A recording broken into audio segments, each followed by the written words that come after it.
We are living in a computer-programmed reality, and the only clue we have to it is when some variable is changed and some alteration in our reality occurs. We would have the overwhelming impression that we were reliving the present, déjà vu, perhaps in precisely the same way, hearing the same words, saying the same words. I submit that these impressions are valid and significant, and I will even say this: such an impression is a clue that at some past time point a variable was changed, reprogrammed as it were, and that because of this an alternative world branched off.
Good morning and welcome to the Monday edition of Free Association Radio. This is Robert Phoenix. I am coming to you live from the center of America in the heartland, Central Texas, no longer on the left coast. And by the way, I'm freezing my ass off out here today. It is cold.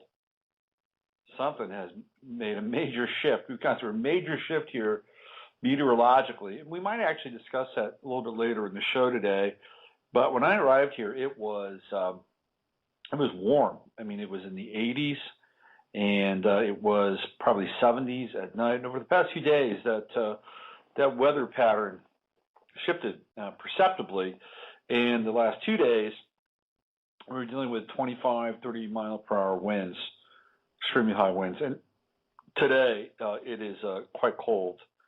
It's in the 30s and 40s, at least this morning it was.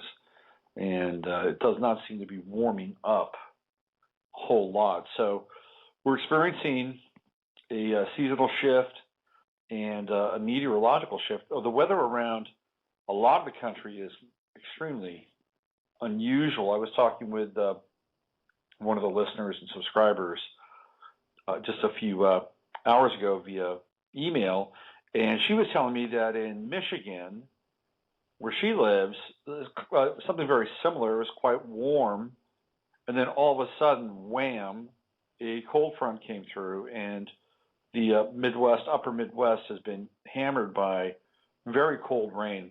And in fact, last night I was watching the football game, which took place in Soldier Field. By the way, today's Veterans Day, isn't it? That's right. Speaking of Soldier Field, I was watching the football game, which took place at Soldier Field, and it was a cold and windy mess. So winter is upon the Midwest. It's upon the East Coast already. In the wake of Sandy, they've had a very cold storm front come through. I talked to Richard Grossinger last night on the phone, and where he's staying in Manhattan, things are fine. I've talked with the great astrologer, Eliza Einhorn, a.k.a. Moon Pluto, who's also in Manhattan, and she's okay as well. But that's not really the case in places like New Jersey, which now seem to be the hardest hit, although I guess there are parts in the lower east side of New York that have been hammered pretty good. And I just saw a piece which I posted on my Facebook page today about Bloomberg banning the donation of canned foods to homeless shelters. This took place in March. I titled the post, The Prescience of Evil. And the reason why Bloomberg decided to ban the donation of goods to homeless shelters is that they wanted to make sure that the food had the right starch, salt, fiber content. And yet, Bloomberg will be seen at any number of hot dog or donut eating contests throughout New York City. It makes absolutely no sense whatsoever. There's no altruism behind the act. Trust me, there's none whatsoever. What we're seeing here is yet another example of people not being allowed to help other people. That's not what we are supposed to do. Although Occupy Wall Street has become Occupy Sandy, and they've done a pretty good job at doing their own form of distribution. You see, I think humans, especially now in our evolution, I think humans get a bad rap. But I think right now in our evolution, I think in some ways I'd almost like to see like a global catastrophe just to see how we would respond to it, because I think we would actually be quite organized and quite sophisticated. And yes, there would be a fringe element that could be pretty dangerous and volatile, but that's always going to be there. But at least you would know who you're dealing with, right? The fringe element that's volatile and dangerous now you can't even really see. At least in a post-apocalyptic society, you would know who your enemies and who your allies were. Am I right or am I wrong? I think I'm right. Do I want this to happen? No, I don't. In fact, I'm actually writing about this on the web, on my blog today. Was working on that before the show. Hopefully I'll get that posted later tonight or early tomorrow. And it has to do with the whole nature of prophecy, prediction, and disaster. I had somebody who I really liked, by the way, who was a longtime reader and a longtime subscriber of what I was doing. And she sent me an email message on Facebook basically calling me out for what I talk about. Okay. And she said that I better watch what I say and that I have a lot of sway with people and I needed to be more responsible with what I say. And I thought it was a really interesting message, and she caught me at a time, like if she'd sent me that this week, I probably would have had a different response than what I had.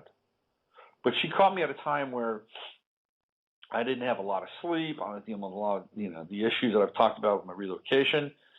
And I didn't have a lot of patience with what she was sharing with me. What I did say is that I said, look, if I'm wrong, and she did say, by the way, you're wrong a lot of the time. You know what? That happens. But I'm also right a fair amount of the time, too. You said you're wrong a lot of the time. I wouldn't make predictions if I were you. I would watch what I would say.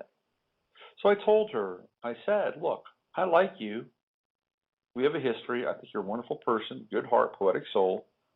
But don't tell me what to say or what to write. If you don't like what I have to say, or if you don't like what I write, then stop reading me, go somewhere else, change the channel.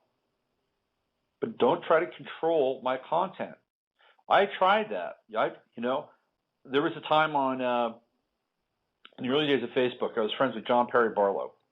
And John Perry Barlow, if you don't know who he is, he wrote songs for the Grateful Dead. He is kind of a consummate insider. He was considered a libertarian. He was friends with JFK Jr. And on the West Coast, he's sort of what we call the digerati. He was one of the founders of the WELL, the Electronic Freedom Foundation, EFF. People have lionized Barlow as a patron of liberty and the freedom of expression. He was a big sort of icon for Mondo 2000 when I worked there. So that's what I knew about Barlow. I would see him around at parties. I actually saw him one time. Not that I was stalking the guy, but I saw him naked one time in a sweat lodge up in Oregon at the Oregon Country Fair. I'm not sure I want to have that memory again, to be honest with you. But for all intents and purposes, Barlow is actually an okay guy. I don't agree with his politics. He's not a libertarian. Trust me. I don't know where that came from. Yeah, and I know some personal things about him that he did for a friend of mine that were exceptionally cool. Okay? But I was trying to get his attention on some stuff on Facebook, and he wasn't listening to me. And I got angry at him. And I had a little bit of a falling out with the guy. I had a big falling out with the guy. But that's when I realized you can't really tell people what to do or what to say or what to think. They are going to say what they think or do or believe in. That's just the nature of humans after a certain age.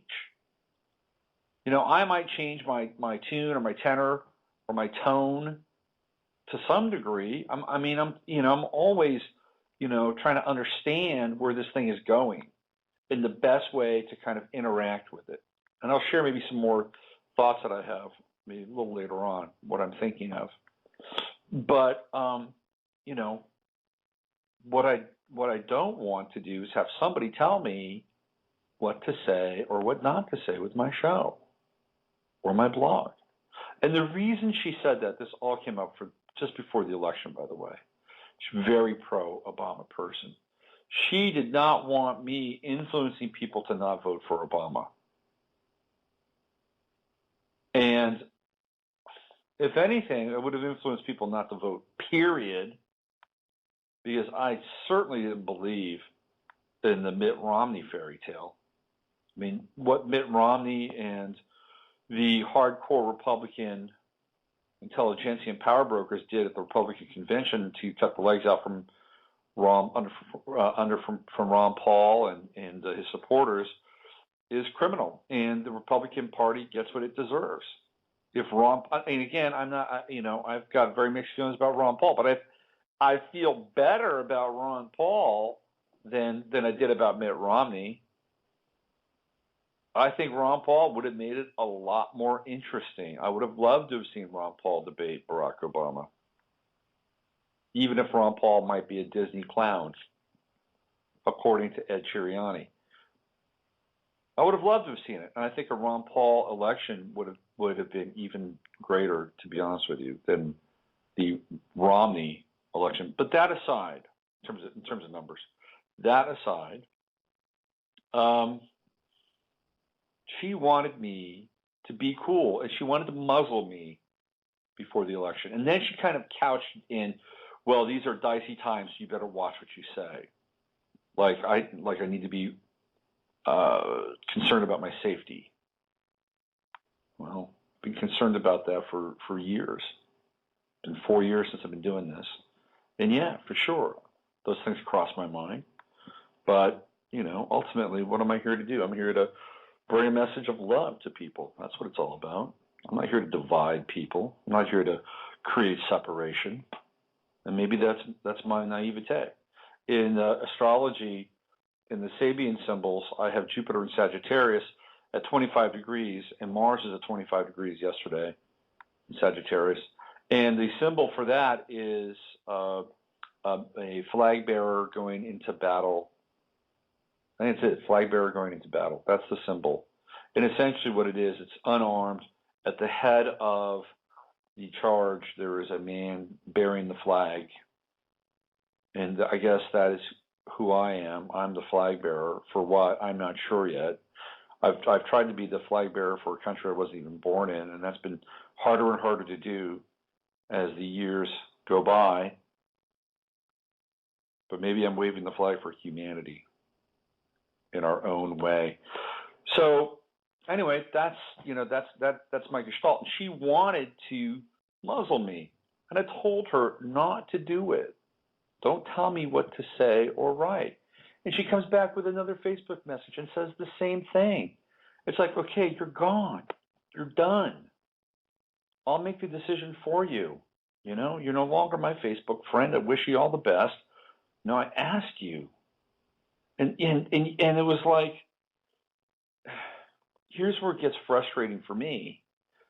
It was like there was a program that was operating at that level, like it had taken her over. And even after I had requested not to tell me what to do, she went ahead and told me anyway. It was like it was a program, and this is where I get, a little concerned that people are just mindlessly programmed, and they are mindlessly programmed by things that they don't even really understand. One of the things that programmed her was Romney's bad. Romney's going to take her vagina away. Paul Ryan is going to send her back to the 15th century. Okay, people are going to have to go get abortions, down in Mexico. And gay men will have their penises chopped off. I mean, this is what was driving her mindset. I know that for a fact. First of all, Romney comes from a long line of blue blood eugenicists, and they will never take abortion away. Trust me, that ain't going anywhere. Even if he got elected, that's not part. But that's exactly what they want. Okay, misnomer. Yes, I know they take away money internationally. As soon as a Republican gets in, they defund abortion on an international level. I know that for a fact. But they never do it nationally. It's a token. It is a token gesture to their electorate. Nothing ever happens. Bush was in office for 8 years. 8 years, that stuff didn't get touched. But she got played. A lot of people got played. And so what happens, they get their programming. It all kicks in. And she becomes this mindless bot telling me what to say or not what to say, because she is convinced, absolutely convinced, that the sanctity of the world depends on Barack Obama getting reelected. And I told her, I said, hey, look, what I say, ultimately, at the end of the day, I think, whether I'm right or wrong, God's got a much bigger plan than, what Robert Phoenix wakes up and looks at the ephemeris and says, this is going to happen on a certain day. Ultimately, that happens. And she said to me, well, I don't believe in God. God doesn't exist, only nature. And that was really it. That was the kicker, only nature. I believe in nature. But I also have had direct experience in my life on more than one occasion with something sacred, holy, and profound, which I would call God. Whether you like it or not, sorry, that's the way it is. I had spinal meningitis at 16 months, and I was near dead. People prayed for me, and I miraculously recovered. I was at death's door, and miraculously recovered after prayer, okay? I had a moment in my 20s where I had an existential crisis in hell, and I'm not being hyperbolic. I was in hell, and I prayed to be released from the bondage of hell, and I was, and my life was transformed. So I have a very clear relationship to something that's imminent and transformational in my life that is also in nature. Anyway, that's my little rant here. And by the way, I'm not trying to toot my horn too much here, but months ago I predicted, before Saturn went into Scorpio, I predicted what's happening with the sex scandals, and boy, are they happening. First, we've got Savile and everything that's going down in the UK. And I talked to Darren Williams in Liverpool on a weekly to twice weekly basis, and he gives me updates on what's going on over there. It is nuts. It is absolutely nuts. There's a Facebook friend I have, a really interesting woman, Sasha Claire Christie. She posted that there were 12 guys that had been arrested as part of this pedophile scandal, and 2 of them were her neighbor. And they were at her house watching conspiracy videos, and she didn't know it, okay? This is what's going on. It's crazy. This stuff is popping. It's popping like Jiffy Pop. It's all coming out. It's the compression of Saturn and Scorpio. Well, guess what? The pedophiles aren't the only ones that can have a good sex scandal. How about the straights? How about David Petraeus, who just stepped down conveniently before Benghazi and the hearings on Benghazi are about to take place. I'm going to step down. I'm out of here. I got this little sex scandal. I'm sorry, I'm no longer head of the CIA. Who's going to take the fall for that? Boy, somebody's going to take the fall. Hillary Clinton, well, guess what? She's stepping down, and she's already told people that are, I guess, important, that she won't be able to make those hearings because of her busy schedule. Are you kidding me? This is the problem. This is the problem with the world we live in. It's the entitlement. I can't make it. I'm sorry, I can't make it. I have a very busy schedule. Sorry. So this whole thing with Petraeus is quite interesting. Sarson, a friend of the show, sent me.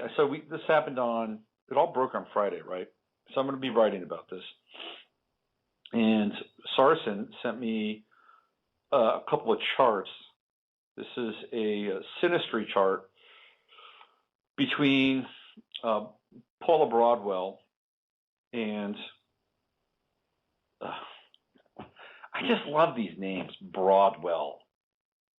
It's almost like when I was a kid. Well, I guess it's a kid now. When I was in college, I had a course in the literature of the Age of Wit, mostly plays like School for Scandal, Love's Labor is Lost, all that stuff. And the characters in those plays had names like this, Broadwell, or Petraeus, which kind of rhymes with Petraeus a little bit. It's almost like these are caricatures from these 17th century, morality plays based on this whole notion of wit. And what's the name of the book that she wrote? All In. David Petraeus, All In. All In Broadwell. I'm sorry, I can't help myself. This stuff is just too much. Anyway, let's check this out for a second. I should put this. Let me put this in the chat room so the astrologically inclined can have a look at this. Hold on.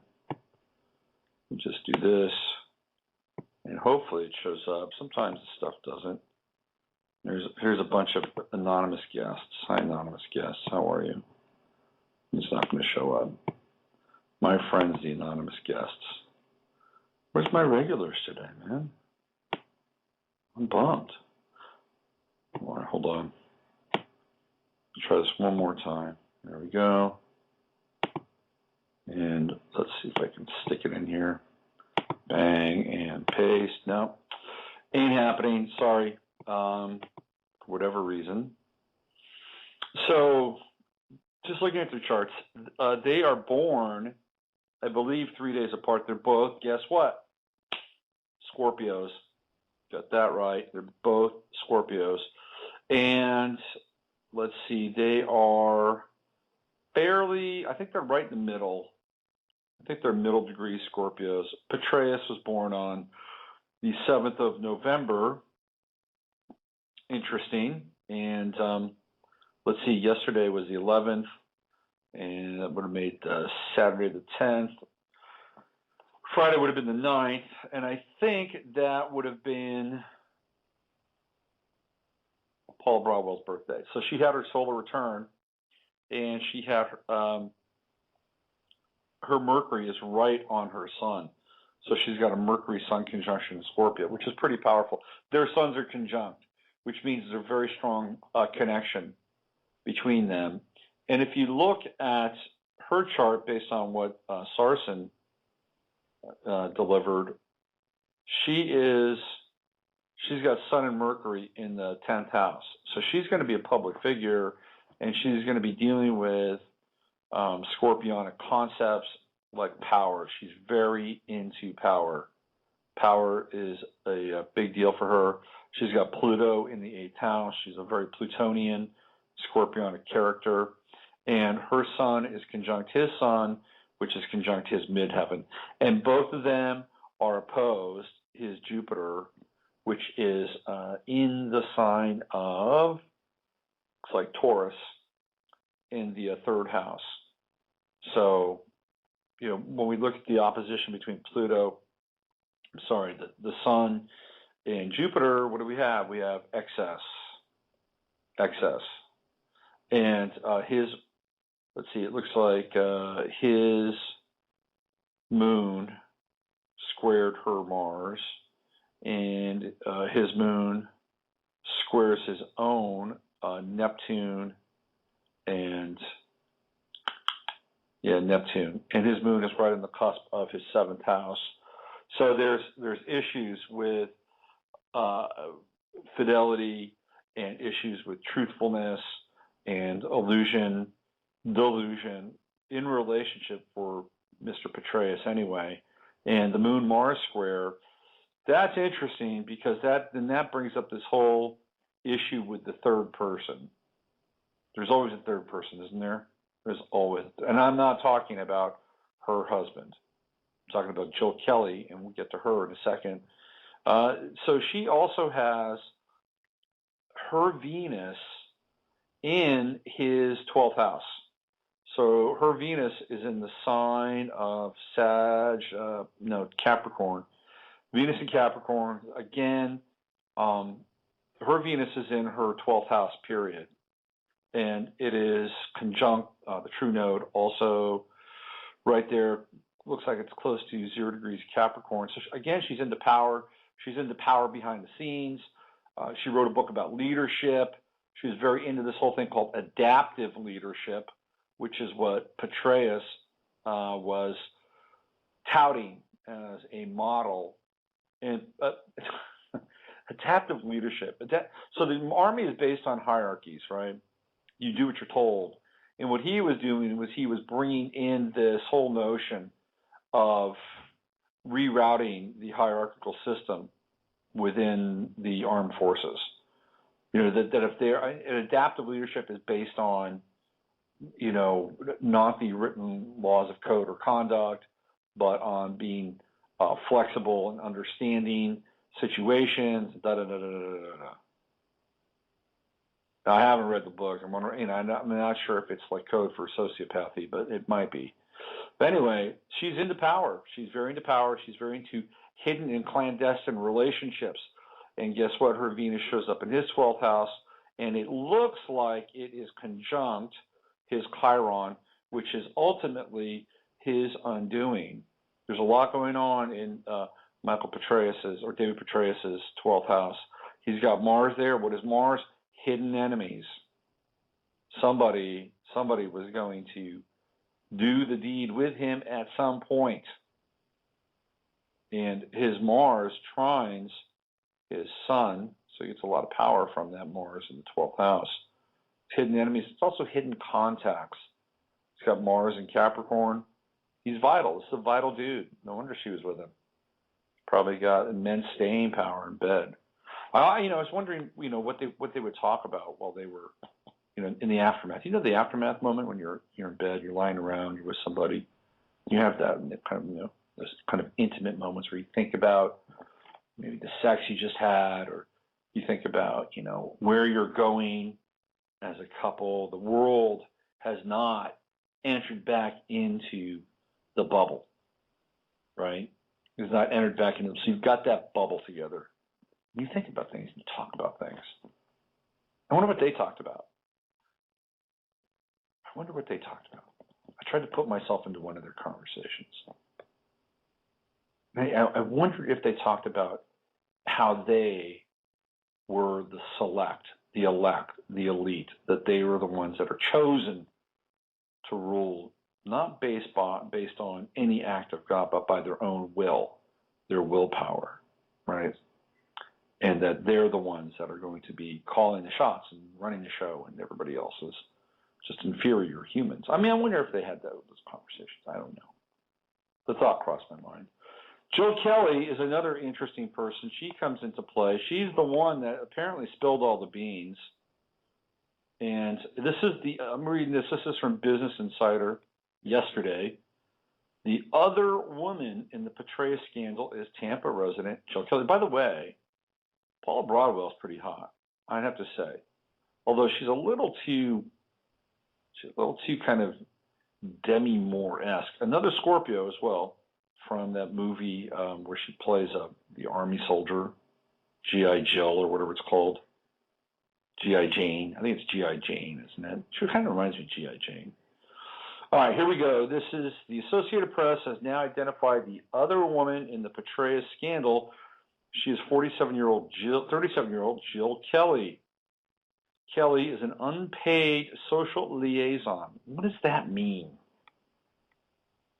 Can somebody tell me what an unpaid social liaison to MacDill Air Force Base in Tampa, where the military's Special Command and Special Operations Commands are located? What the hell does that mean? An unpaid social liaison. A mutual acquaintance of Kelly and Petraeus confirms that they are friends. The Petraeus investigation was allegedly triggered by hostile emails from Petraeus' biographer and mistress, Paula Broadwell, to another woman in Petraeus' life. The second woman felt harassed by the emails and reported them to the FBI. The subsequent investigation then turned up the affair that led to Petraeus' resignation. They knew as far as last summer, by the way, that this was going on with Petraeus. And apparently even Rupert Murdoch knew, even well in advance of that. Does that not surprise you? To be clear, the AP report does not suggest that Petraeus and Kelly were sexually involved in any way. Reports say that Jill Kelly is married to Dr. Scott Kelly of Tampa, a surgeon at the H. Lee Moffitt Cancer and Research Institute. That's interesting because Paula Broadwell's husband is also in the medical industry, and he's a radiologist, and Dr. Scott Kelly he's a doctor. Jill was a medical student at one point, but put her studies on hold to have a baby, according to the 2003 story in the St. Petersburg Times. The couple were featured in 2007 in Tampa Bay Magazine. Jill Kelly is an attractive woman. Let me say that. The Kellys live in a regal brick mansion, estimated to be worth about $1.3 million. $1.3 million in Tampa money. That place is probably quite the spread. They have 3 kids. The connection between the Kellys and David Petraeus has not yet been revealed, but some evidence of this connection is starting to emerge. The Kellys were listed on the draft VIP list for an Army ball in April 2011. General Petraeus and his wife Holly appear to have been friends of the Kellys and to have visited the Kellys' house in 2010, according to this article in the Tampa Bay Times. Awesome, General Petraeus said of his first Gasparilla parade. I guess, what is that, a house tour? Maybe that's a house tour. Petraeus, who runs the U.S. Central Command from MacDill Air Force Base, and his wife Holly watched from the comfort of a big tent on Bayshore Boulevard. They were guests of Surgeon Scott Kelly and his wife Jill. I guess so. There's a parade, and they were at their house. I see. You have to see it to believe it, even in the rain, said Petraeus, who spent the afternoon chatting candidly with 2 guests, including State Attorney General candidate Pam Bondi and Burns Steakhouse owner David Laxer. The AP has more. Along with a statement from the Kellys, if Jill Kelly is a liaison, as originally reported, it's not an official position, and she's not getting paid for the work. the hell does a liaison do? Staffers for Petraeus and Kelly, staffers for Petraeus said Kelly and her husband were regular guests at events he held at Central Command headquarters. In a statement Sunday evening, Kelly and her husband Scott said, "We and our family have been friends with General Petraeus and his family for 5 years. We respect his family's privacy and want the same for us and our 3 children." A U.S. official said the coalition countries represented at Central Command gave Kelly an appreciation certificate on which she was referred to as an honorary ambassador to the coalition. She has no official status and is not employed by the U.S. government. The official, speaking on condition of anonymity because he wasn't authorized to discuss the case publicly, said Kelly is known to drop the honorary part and refer to herself as an ambassador. A former associate of Petraeus confirmed the target of the emails was Kelly, but said there was no affair between the two. Speaking on condition of anonymity to discuss the retired general's private life, the associate has been in touch with Petraeus since his resignation. Says Kelly and her husband were longtime friends of Petraeus and his wife, Holly. Well, I tell you, man, if I were Paula Broadwell, I'd be jealous of Jill Kelly as well. This attractive woman. Anyway, this is just the height of weirdness. If we look at Broadwell's chart, by the way, let's see, we got it here. If we look at Broadwell's chart, what do we have again? Deep Blue just suggested in the chat room that Kelly might be a mind-controlled slave. I have no doubt that that might be the case. All you got to do, boys and girls, is watch Eyes Wide Shut. Okay? You want to know how the elite shag? You just watch Eyes Wide Shut. Stanley Kubrick was telling it all. All we have to do to get a confirmation on this is to go back to when Jack Ryan was running for Senate of the United States. Jack Ryan was married to Jerry Ryan. And what did Jerry Ryan do? She divorced him. Jack Ryan was up against a young senator who had never been senator, by the way. It was his first run for the Senate in Illinois. A guy by the name of Barack Obama. You've heard of him, right? Well, it just so happens that the Chicago, I think it's the Chicago Sun, or the Times, one of the two, they divulged the details to the Ryan split. Jerry Ryan, of course, was 7 of 9. Who did she play? She played a Borg on Star Trek. Very sexy Borg, but a Borg, a mindless Borg who'd been assimilated. She was struggling with her feelings of being a human, right? What does that sound like? That sounds like somebody's trying to break free from their programming. So anyway, she, in a very detailed account of their life together, spilled the beans that Jack Ryan would take her to sex parties. That they would go to these sex parties and he would ask her to have sex with other people and to watch. And this was a big part of what they did, or what he tried to get her to do. That came out in the newspaper, and that was the death knell for one Jack Ryan. He steps down from running for Senate, and there's Barack Obama just hanging out over there. And who do they bring in to run against? Bring in to run against him? Alan Keyes. And Alan Keyes is, he's not going to beat anybody in Chicago or Illinois. He's not even from Illinois. He's from Maryland. They brought him in there to run against Obama. And, you know, Alan Keyes did his little song and dance. He basically said everything that we know about Obama, but that wasn't going to be enough ever. And so Obama got elected. But that's how the elite, that's how they roll. Just read that story about Jack Ryan and Jerry Ryan and watch Eyes Wide Shut. And then when all this stuff comes out, you can kind of get a sense as to what's going on behind the scenes. People are lots of money and they're bored fucking stiff. Okay? Do the math. So this is what's going on now, another sex scandal.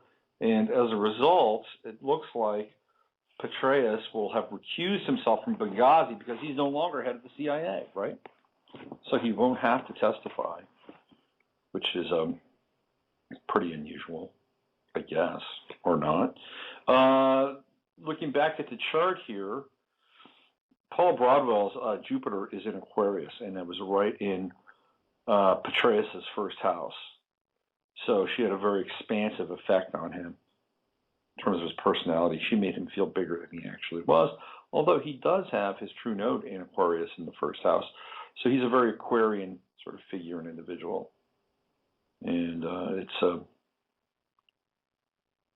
I guess this whole notion of adaptive leadership and all that stuff would be kind of a very Aquarian thing to pursue, especially inside a very hierarchical structure like the United States military. But that Mars, her Mars squaring his moon, that's, I think, the sort of the scorned woman and the person that would harass the third party member, a.k.a. Jill Kelly, down in Florida. But here we go. It's yet another scandal with Saturn in Scorpio. And this time I guess it's for the rest of us on some level. Let's see how much time we've got. 18 minutes left in the show. I got sent an email over the weekend, and it was there was a link in the email, and it was a guy who did a video on YouTube. And apparently he's got. I'm probably going to put it in my next post. But the link is for. Here's what he says. He says that a friend of his who's in the travel business has noticed that a large number of executives from places like Seattle, Chicago, New York, Los Angeles are all buying tickets to the same place at the same time. Anybody know what they have a sense as to what that place is? Any guesses? All right, I'll tell you. It's Denver. And apparently the time is around Thanksgiving. It's interesting. It's interesting to know. Okay, so what does that mean? Well, I don't think they're going there in business. Let's put it that way. If it's true, and they are all these executives are headed to Denver at that time, and we know, without being told, that Denver's got a very important role and prominent role in the years to come. That's where Obama essentially it's where he accepted the nomination of the presidency in 2008. He signed the TARP bill. He signed that into being in Denver. He signed a couple of other bills in Denver. So he's got this. There's an interesting relationship that's taking place in Denver, and of course, Peyton Manning. Where's he playing? He's playing in Denver. Peyton just bought himself 21 Papa Murphy's restaurants. Oh, by the way, it's just before marijuana became legalized in the great state of Colorado. Interesting, huh? So now Peyton Manning's sitting on 21 franchises. Good old stoner food. It's the Papa Murphy's pizza. I've never had a Papa Murphy's pizza. I don't know what they taste like. In fact, I don't even really eat pizza anymore. But Peyton Manning, he sure had some foresight on that one, didn't he? So all these guys are flying into Denver. Why? And it's an interesting time. It's the end of the month, Thanksgiving. Why are they flying there? What do they know that we don't know? What could they be participating in, and what could we be staring down? Well, it's one of two things, or maybe both things are related.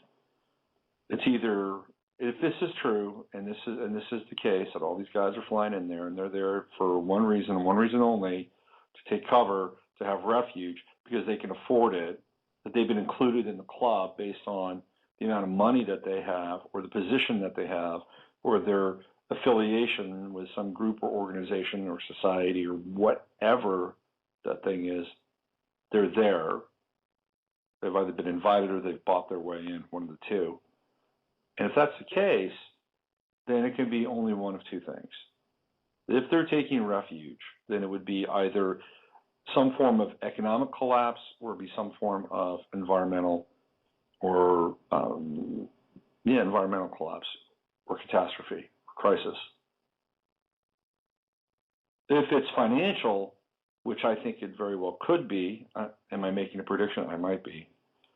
Then it would make sense because they would not at that point be hanging out in their mansions, in their $1.5 million brick mansions, that they would be safely tucked away while the hordes are out there looking for blood. Because what will happen is they'll go, I mean, if everything goes off the rails financially, where are people going to go? They're going to go to rich neighborhoods. I'm telling you right now. And the rich know this. And they will not be, even if they have their own little security force and guards, they will not be able to stop the hordes. It will happen. People will look to blame other people in a time of that kind of crisis. At least initially they will. So if it's an economic crisis, then they're saying, okay, we know the economy is going to go off the shelf here. We don't want to be around for that. Let's go to Denver. Well, if it's not economic, well, then it would be environmental. And then we're staring down this whole notion that there would be a massive change on 12/21/12, that the Mayans were right, and that if you don't have a condo half a mile beneath the Denver airport, then you may want to go find a cave somewhere at that point in time, or at the very least, weigh yourself down so 300 mile per hour winds won't carry you for 3 to 4 miles and drop you down somewhere and hurt you badly. Because if that's really the case, there's really not a lot most of us can do about it anyway. Or it could be both. And that's presupposing that this guy in this video has some merit. And wait, and it might. I don't know who he is. I watched it, and it was very brief. Maybe I'll try to post it on the show page afterwards. So that's what we're staring down here. We are in the throes of some very significant changes, and they will come. And even if we somehow evade the economic crisis or the ecological crisis, we're still going to be staring down a pretty significant sea change in 2013. And again, from a Saturn and Scorpio position, it has to do with the economy. It has to do with other people's money, other people's resources. It has to do with fiat-based lending. It's just the way it is. I'm actually doing a piece right now, and I'll have it up hopefully by tomorrow, tonight at the earliest, where I look at and again, it's kind of a thumbnail, the beginnings of the financial shift, which is the creation of the Federal Reserve, which took place on 12/23/1913. So 2013 is actually the 100-year anniversary of the creation of the Federal Reserve. And these 100-year cycles are very, very important. And so what we'll be seeing is the end of that Federal Reserve cycle, and something else will be put into place. It's already started to be put into place. When the Federal Reserve was created, it was created when the sun was at 0 degrees Capricorn, and when the TARP Act was, when all the smoke cleared and Obama, put the Recovery Act, he signed that thing. Bush started TARP, by the way, in October. It was the 3rd of October in 2008, and Obama finished it off. When Obama finished it off, Pluto was at 0 degrees Capricorn. It was right on the sun that was at 0 degrees Capricorn when the Federal Reserve was enacted. And the Federal Reserve was enacted when the moon was in Scorpio, so there's mutual reception just like it is now. And when Bush signed the first sort of iteration of TARP on October 3rd, 2008, the moon was also in Scorpio as well.